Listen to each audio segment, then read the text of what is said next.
Survival isn't strength until you realize no one else survived. You can't talk Iraq collapsed. Libya collapsed. Syria fragmented beyond recognition. And yet Iran. And that strategy is survival. Most Western analysts view power as tanks, jets, and alliances. But Iran has played a completely different game. Where others tried to dominate and died, Iran learned how to bleed slowly and outlast everyone. It's not flashy, it's not glorious, but it works. And it's been working for over 45 years since 1979. Israel fights to avoid defeat. Iran fights to survive annihilation. Former CIA analyst 2007. This changes everything about how Iran builds its military. Sanctions didn't break Iran, they hardened it. The West thought sanctions would suffocate Iran. Instead, they forced Iran to become self-reliant, unpredictable, and asymmetric. No F-35s, Iran built drones. No foreign GPS, Iran trained for terrain-based warfare. No U.S. radar access, they developed homegrown tracking systems. No NATO supply chains, they trained to fight with what they could make and remake on the fly. Iran didn't grow strong despite isolation. It grew strong because of it. Iran's first weapon, refusal to collapse. Iran's enemies have waited decades for a collapse that never came. Instead, what emerged was a military doctrine rooted in patience. Don't escalate first. Don't show everything. Don't die trying to win. Just survive until the cost of war is too high for your enemies to bear. This is not weakness. This is a very specific kind of strength to stay on your feet no matter who's swinging. Two militaries, one mission exists. Iran has a dual system most countries don't fully understand. Artesh, the regular military, traditional structure, ground forces, Navy, Air Force, meant for border defense.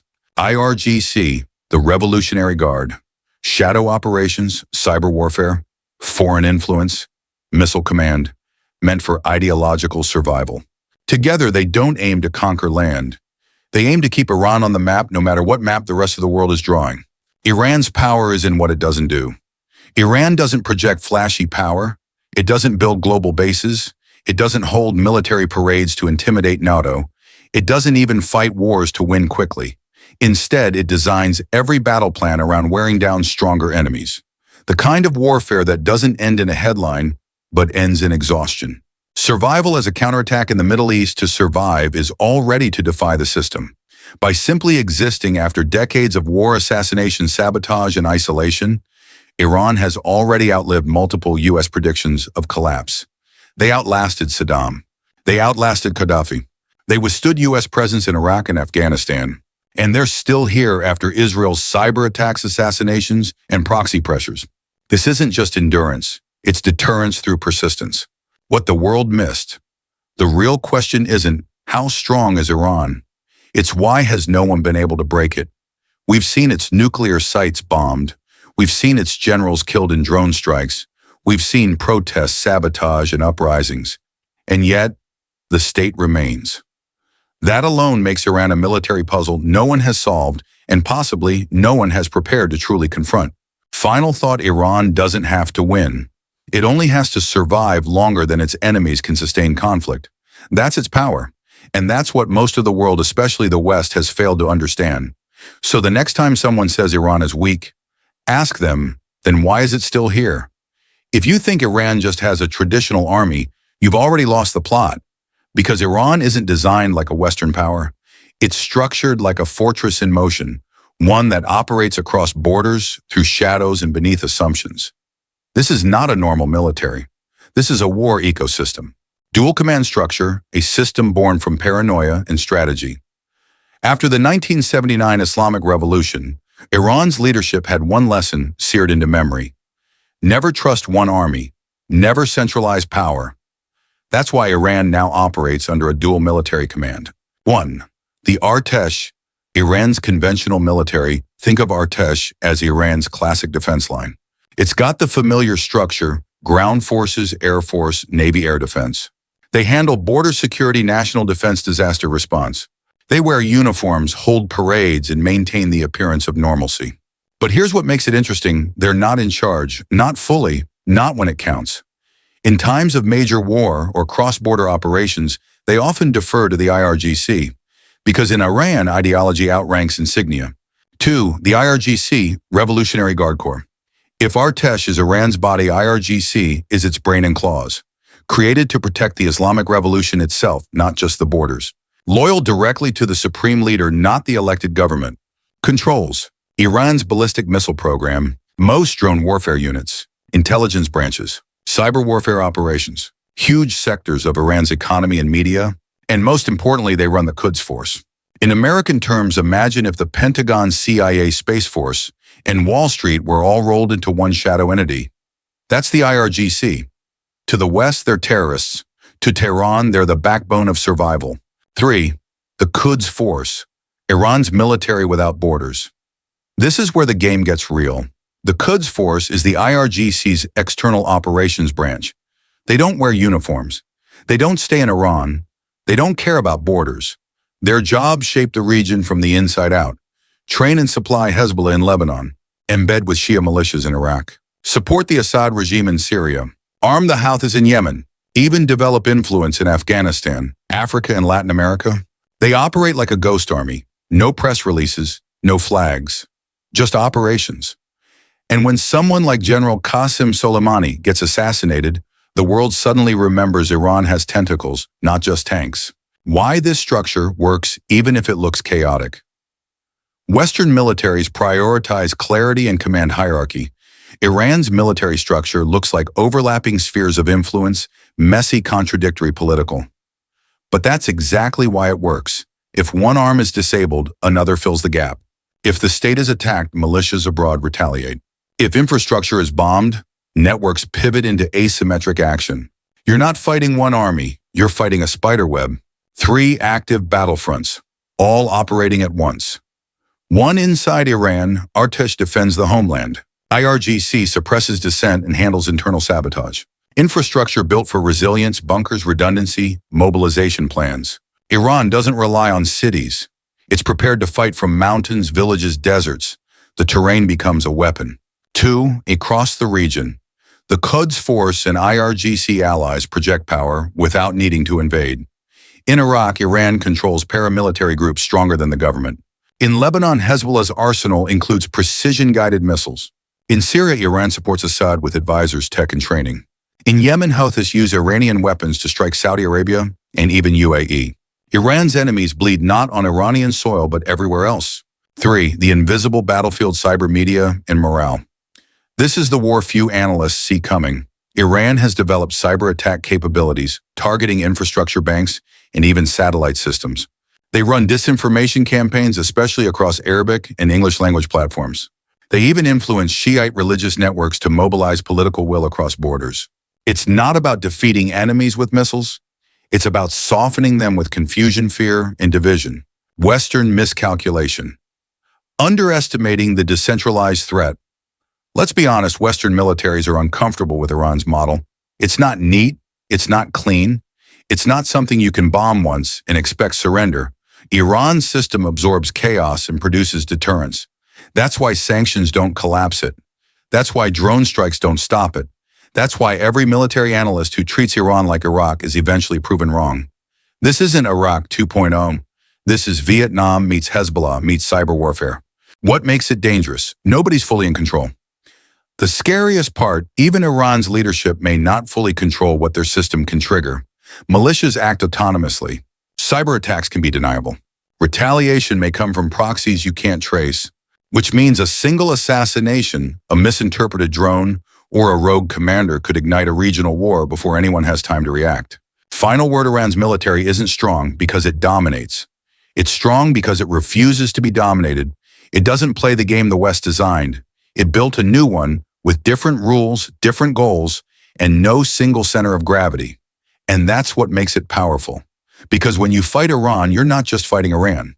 You're fighting a nation, a network, and a narrative all at once. When people talk about modern military power, they talk about aircraft carriers, stealth bombers, laser-guided munitions.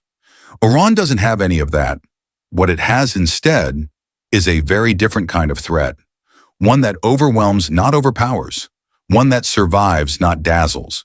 Because in Iran's playbook, power isn't about precision. It's about persistence. The world's largest missile arsenal in the Middle East.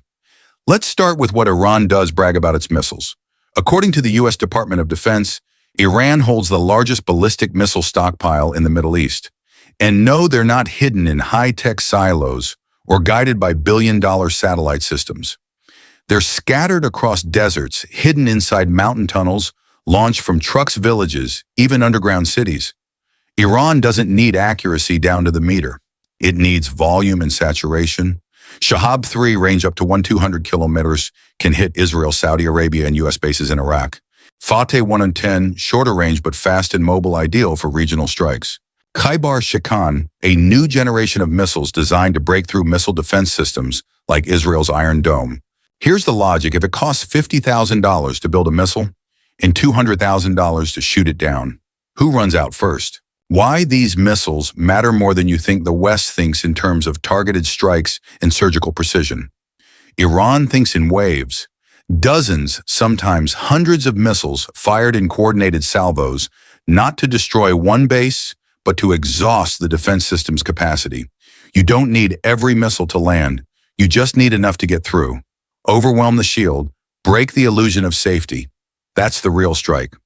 Military analyst, Jerusalem Post. Drones, the new front line of Iran's shadow war. But Iran's missile program is only the beginning. Its drones, low-cost, mass-produced, often suicidal, are changing modern warfare. While the U.S. and Israel build UAVs that cost millions and require satellite links, Iran builds UAVs that cost less than a pickup truck and fly autonomously with GPS jammers. Shahid 129, an Iranian take on the Predator drone. Mohijer 6, armed with guided bombs used in Syria and Iraq. Shahid 136, loitering munition, aka kamikaze drone, now infamous after being used by Russia and Ukraine. These drones aren't stealthy. They aren't smart. They're cheap, numerous, and expendable. Iran has mastered the art of building weapons that aren't meant to impress, they're meant to outlast. Former Pentagon official, 2023. Why drones matter more than jet fighters? Let's do the math. Firing a $20,000, $1,000 drone versus shooting it down with a $100,000 missile. Losing 5 drones versus losing 1 Patriot battery.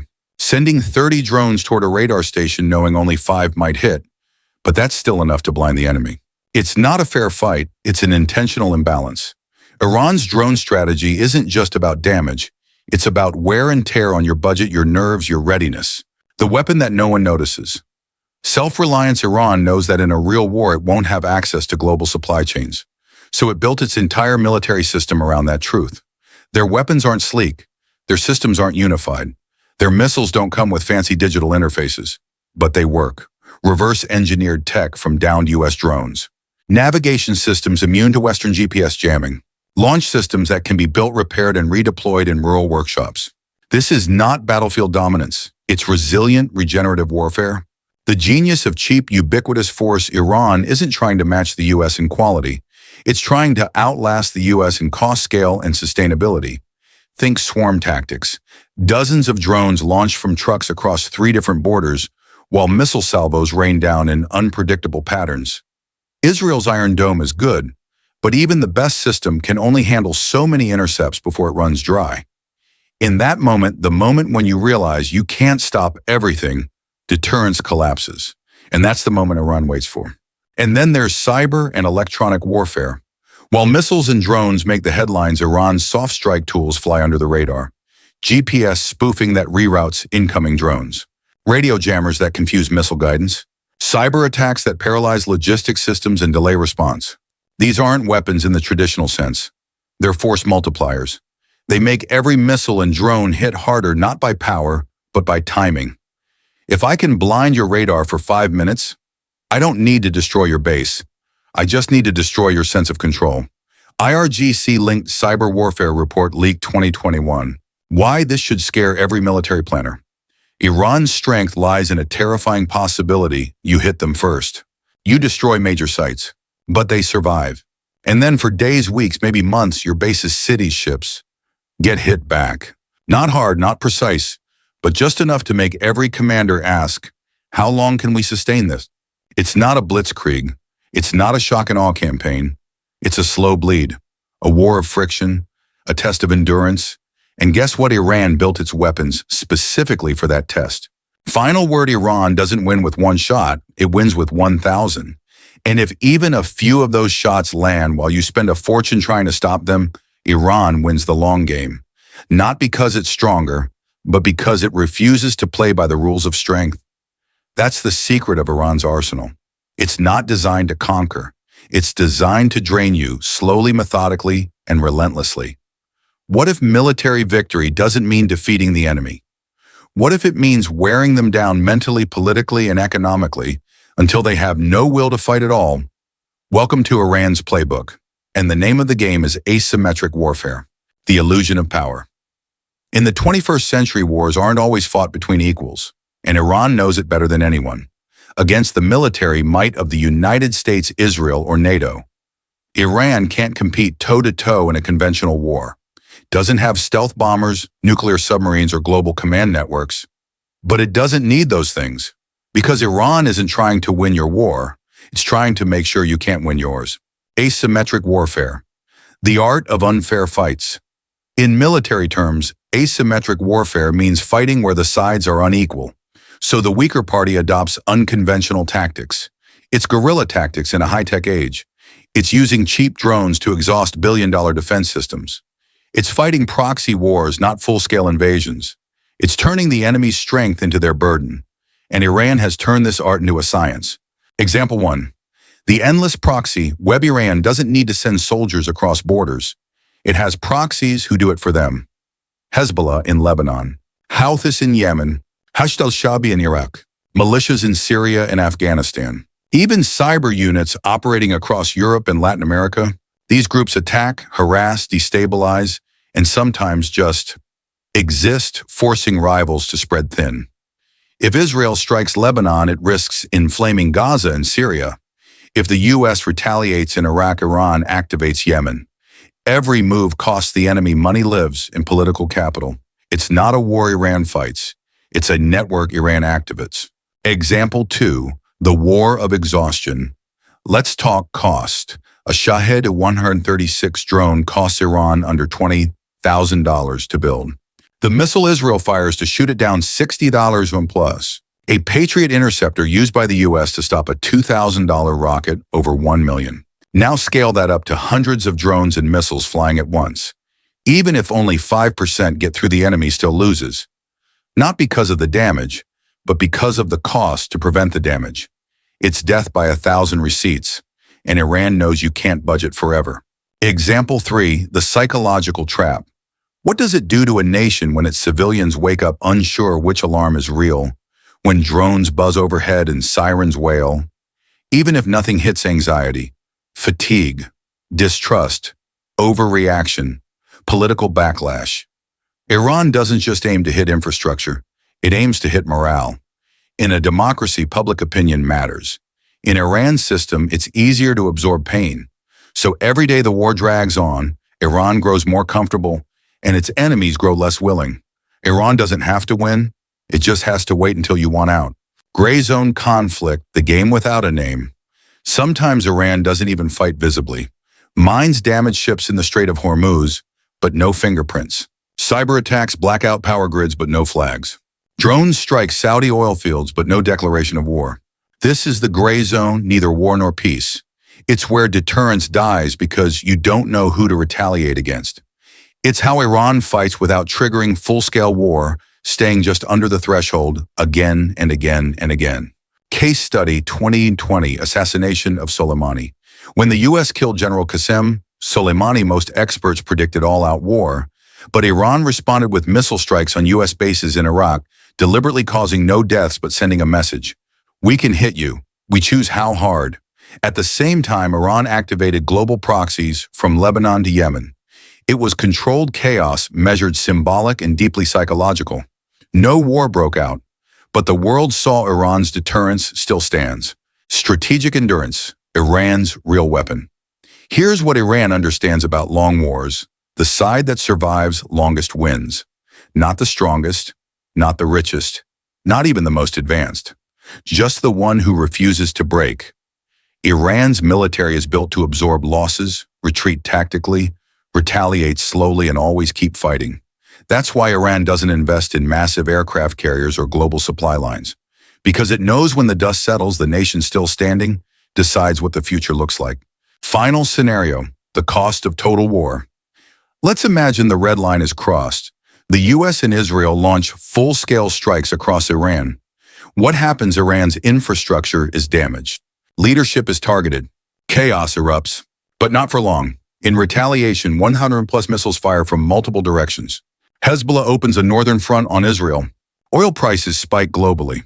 US bases in the region face attacks. Cyber disruptions hit ports, hospitals, banks. Protests ignite across the Muslim world. And through it all, Iran doesn't collapse. It adapts, because its system was built for chaos. Final word, Iran isn't preparing for victory. It's preparing for longevity. It knows it can't destroy America. It knows it can't erase Israel. But if it can make every strike costly, every step uncertain, every threat too risky, then maybe its enemies will do what so many others have done in history. Withdraw, tire out, move on. And in that moment, Iran wins, not with a flag planted, but with its flag still flying. This isn't a war Iran wants to win. It's a war Iran is willing to outlive. There's no war declaration, no formal mobilization, no televised speech that says, "We are now at war." But missiles are flying. Top scientists are being assassinated. Entire cities live under the constant hum of sirens. And yet the world still pretends this isn't war. But it is. A war without a name. Since the early 2000s, Iran and Israel have been engaged in a deadly shadow conflict. It has no clear beginning and perhaps no end. But it's as real as any war history has seen. The battlefield is global, from the deserts of Syria to the skies over Natanz, from Beirut to the Strait of Hormuz, even into cyberspace. There are casualties, there are victories, there is blood. What's missing is acknowledgement. This is not peace. This is a war wearing a polite disguise. Former Israeli intelligence official. Act 1, the assassination campaign. Let's start with the one thing Israel doesn't officially admit, but everyone knows. Iranian nuclear scientists have been systematically eliminated. Between 2010 and 2020, at least 7 senior nuclear engineers were assassinated on Iranian soil. Car bombs, remote-controlled machine guns, disappearances. The most notorious Mohsen Fakhrizadeh, widely regarded as the father of Iran's nuclear weapons program, killed in broad daylight by what Iran claims was a satellite-controlled machine gun mounted on a pickup truck. No one claimed responsibility, but U.S. intelligence sources confirmed Mossad was behind it. Act 2, covert strikes and cyber wars. If assassinations are whispers, the cyber strikes are thunder. In 2010, the Stuxnet virus, believed to be jointly developed by the U.S. and Israel, infiltrated Iran's Natanz nuclear facility. It spun centrifuges to destruction while showing fake readings on monitoring systems. The result, thousands of centrifuges destroyed. Years of nuclear progress wiped out. No bombs, no explosions, just silence and collapse.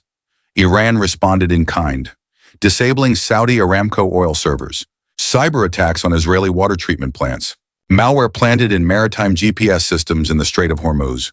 These aren't just pranks. They are acts of war in the digital age. Acted for missiles without flags. Both sides have launched direct attacks, but rarely if ever under their own flag. Iran doesn't need to fire from Tehran. It fires from Hezbollah in Lebanon, militias in Syria, Houthis in Yemen. Each strike is plausibly deniable, but strategically unmistakable. A missile fired from southern Lebanon lands near an Israeli town. Israel responds by bombing Damascus, a proxy-on-proxy battle. Civilian deaths mount, but governments stay quiet. We're not at war, one official say, but funerals tell a different story. Why no one calls it what it is? If this is war, why don't they just say so? Because saying it makes it real. And once it's real, rules change. International law kicks in. UN Security Council gets involved. Allies must choose sides. Neither Israel nor Iran wants that escalation yet. So they fight in the shadows where there's power without responsibility. A war unnamed is a war uncontrolled. Global Security Analyst 2024. Global players in a regional war. This isn't just about 2 countries. Israel is deeply tied to the United States militarily, politically, ideologically. Iran leans on support from Russia and China arms trade diplomatic cover. Every time Iran-Israel tensions rise, the world holds its breath. Because this conflict is where superpowers touch without touching. A U.S. Patriot system intercepts a drone over Iraq. Russia sells anti-air systems to Iran. China signs a 25-year cooperation pact with Iran. The question isn't if this becomes global, it's how soon. The red line is closer than you think. What happens if Iran strikes Israeli soil directly, or if Israel bombs Iran's nuclear reactors in Bushehr or Fordo? Suddenly, the plausible deniability ends. The masks come off, and the world stares into the face of open war. Here's how it could play out. Israel strikes deep into Iranian territory. Iran responds with mass missile salvos on Tel Aviv. Hezbollah opens a full front from the north. U.S. bases in Iraq and Bahrain are attacked. Oil prices spike to $200 barrel. Russia and China call for U.S. restraint, but may move in elsewhere. NATO is pressured to respond to regional instability. Now tell me, is that not the first day of World War III? What keeps this from exploding? Ironically, fear is the glue holding this all together. Iran fears U.S. firepower. Israel fears regional isolation. The U.S. fears being drawn into a new Middle East quagmire. Russia and China fear losing influence if the balance breaks. It's not peace, it's mutual hesitation. But like all tension wires, the longer they hold, the louder they snap. Final reflection. This is a war that hides in daylight, that dares you to name it, and laughs when you don't. Iran and Israel are already fighting. Not in theory, not in prediction, but in real time with real lives, real consequences. The world simply hasn't admitted it yet, and when it does, if it does, the next phase won't be shadow war. It'll be history's next headline. Call to action. Do you think this conflict is already World War III in disguise? Or are we still one strike away from crossing the red line? Let us know in the comments, and share this episode before it becomes real news. April 2025. A drone strike hits a U.S. base in Erbil, Iraq. 13 American soldiers are killed. An Iran-backed militia claims responsibility. Washington is silent for 48 hours. Then, 4 B-52 bombers take off from Qatar. They're headed east toward Iran. That's the moment the red line disappears. That's the moment the world changes. Red line, the limit we all pretend isn't real. Every war has a red line. It's the line leaders hope never gets crossed because when it does, they lose control. For the U.S., that line is American lives lost at the hands of Iran. For Iran, the red line is direct U.S. attacks on its homeland or nuclear infrastructure. If either crosses it, the world isn't dealing with a proxy war anymore. It's dealing with war between superpowers. Red lines are like glass. They're invisible until they shatter. Military strategist DC. Escalation Scenario 1. Limited airstrikes. The U.S. responds surgically. Precision missiles hit Iranian military facilities, radar sites, drone factories, and an IRGC command center. The goals show force, deter further aggression, avoid open war. But Iran doesn't stay quiet. Its response is equally measured on paper. Hezbollah launches missiles into northern Israel. Houthi drones attack a Saudi oil port. Iranian hackers take down an American water grid in the Midwest. Small U.S. bases in Iraq are hit with rockets. It's still not war officially, but both sides are bleeding. Escalation Scenario 2. Full-scale bombardment. The White House decides limited strikes aren't enough. The new order cripple Iran's military capacity. B-2 bombers hit underground nuclear bunkers in Fordo. Tomahawk missiles strike missile bases near Tehran. Satellite jammers are deployed over the Persian Gulf. Cyber warfare units shut down Iranian air defense communications. Now it's no longer just a warning, it's war. Iran answers with everything it has. 2,000-plus rockets are launched toward Tel Aviv, Haifa, and Ashdod. U.S. bases in Bahrain, Kuwait, and the UAE are bombarded. The Strait of Hormuz, 25% of global oil trade, is mined and shut down. Hezbollah, Houthis, and Shia militias across Iraq all engage simultaneously. This is not retaliation. This is a regional explosion, and the world is watching. Escalation Scenario 3. Ground invasion. Here's the worst-case scenario. American boots on Iranian soil. It begins with air superiority, then amphibious landings on the southern coast. Paratroopers hit key supply routes. Marines secure nuclear facilities. It's Iraq all over again, but with a country 3 times larger, 4 times more mountainous, and far more ideologically unified. Iran's response: retreat into cities. Use guerrilla warfare. Mobilize tens of thousands of volunteers. Turn the war into a slow, grinding bleed. In days, the U.S. controls the skies. But in months, it's stuck in a nightmare with no clean exit. We were never supposed to occupy, but we forgot wars don't follow plans. retired U.S. Army colonel. The ripple effect global chaos. As the U.S.-Iran war explodes, the consequences go far beyond the battlefield. 1. Oil prices skyrocket. With Hormuz, blocked oil jumps from $80 to $200 per barrel. Global inflation spikes. Developing nations face fuel shortages. 2. Europe splits. NATO members disagree on intervention. Germany calls for peace. Poland and the UK support U.S. efforts. 3. Russia and China. Move Russia pushes deeper into Ukraine while the West is distracted. China tests military moves around Taiwan. 4. Global protests. Massive anti-war protests erupt in New York, London, Paris, Istanbul. The Muslim world rallies behind Iran. Tensions between ethnic and religious groups boil over in diaspora communities. Iran's asymmetry. The war America didn't expect, unlike Iraq or Afghanistan. Iran has planned for this war for decades. Its strategy isn't to win militarily. It's to outlast, outbleed, and outmaneuver. Iran doesn't need to conquer. It just needs to survive long enough for the U.S. to lose interest, political support, or international legitimacy. Its drones are cheap and hard to detect. Its proxies are loyal, ideologically driven, and decentralized. Its cyber teams are invisible until the damage is done. You can bomb Iran, but can you bomb every front it opens? A psychological question. How many American lives are worth preventing Iran's nuclear ambition? How many trillions of dollars are worth preventing a rising regional power? How long can the American public watch caskets come home before asking, why are we there?